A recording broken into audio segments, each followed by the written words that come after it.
अस्सलाम वालेकुम प्यारे बच्चों, आज हम एक और कहानी सुनेंगे।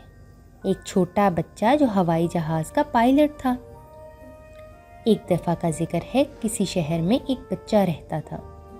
बच्चे को हवाई जहाज़ का पायलट बनने का बहुत शौक़ था।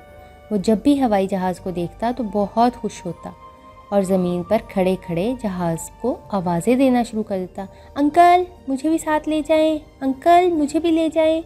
मगर जहाज़ हर दफ़ा गुज़र जाता और वो बच्चा फिर से जहाज़ आने का इंतज़ार करता रहता।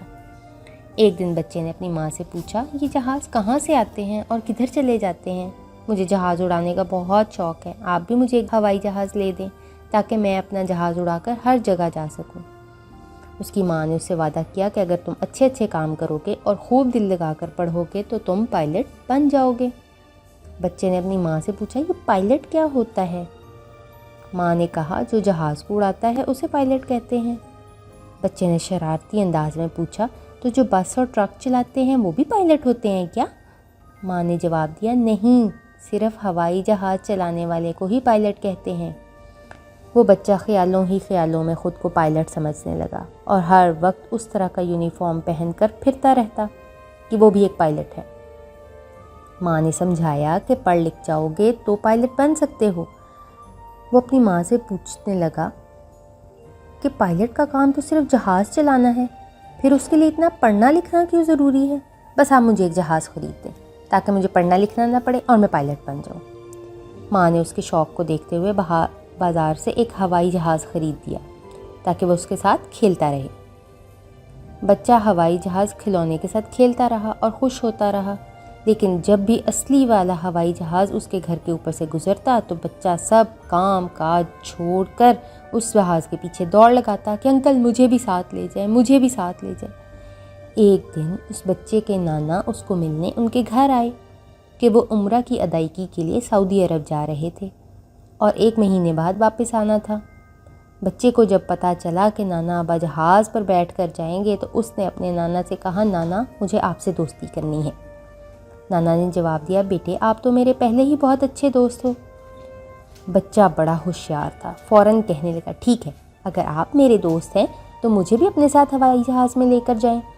नाना ने जवाब दिया कि बेटे अभी तुम बहुत छोटे हो, जब 15 साल के हो जाओगे तो वादा रहा मैं तुम्हें अपने साथ हवाई जहाज़ पर लेकर जाऊंगा। बच्चा उदास हो गया कि शायद नाना साथ नहीं लेकर जाना चाहते। नाना ने उसे बताया कि हवाई जहाज़ पर सफ़र करने से पहले आपको पासपोर्ट बनवाना ज़रूरी है, आप ऐसे ही तो जहाज़ पर नहीं जा सकते। लेकिन उन्होंने वादा किया कि जब वो उम्रा से वापस आएंगे तो अपने ही मुल्क में उसको जहाज़ की सैर ज़रूर करवाएंगे क्योंकि वहाँ पासपोर्ट की ज़रूरत नहीं होती। बच्चा ये सुनकर बहुत खुश हुआ। खैर, नाना सबको मिलकर उम्रा के लिए चले गए। बच्चा भी सी ऑफ करने एयरपोर्ट गया साथ और वहाँ उसने इतने हवाई जहाज़ देखे कि उसका दिल खुश हो गया और उसने फिर अपनी अम्मी से फरमाइश करना शुरू कर दी कि अम्मी मुझे एक हवाई जहाज़ ख़रीद कर दें। नाना ने एयरपोर्ट पर उससे वादा किया कि वापसी पर आते हुए उसके लिए एक उड़ने वाला हवाई जहाज़ लेकर आएंगे। बच्चा इस बात पर खुश हो गया और अपनी माँ के साथ घर वापस आ गया, लेकिन रोज़ाना अपने नाना का इंतज़ार करता रहा। 1 महीने बाद जब नाना वापस आए तो वो वाकई उसके लिए एक बड़ा जहाज़ लेकर आए जो रिमोट से उड़ता था, लेकिन वो तो ऐसा जहाज़ चाहता था जिसे वो खुद उड़ा सके। लेकिन अब वो कुछ बड़ा हो गया था और समझदार भी। उसने बहुत मेहनत से पढ़ना शुरू किया और बड़ा होकर एक पायलट बन गया और अपनी सारी उम्र की ख्वाहिश जहाज़ उड़ाने की पूरी कर ली। अब वो रोज़ाना हवाई जहाज़ उड़ाने के मज़े लेता रहा। है ना मज़े की कहानी बच्चों? देखा, जब आप मेहनत से कुछ हासिल करना चाहते हैं तो अल्लाह ताला भी आपकी मदद करते हैं और आप वो हासिल कर लेते हैं। अगर आपको हमारी कहानियाँ पसंद आ रही हैं और आप मज़ीद ऐसी कहानियाँ सुनना चाहते हैं तो हमारे चैनल को सब्सक्राइब करें और लाइक करें।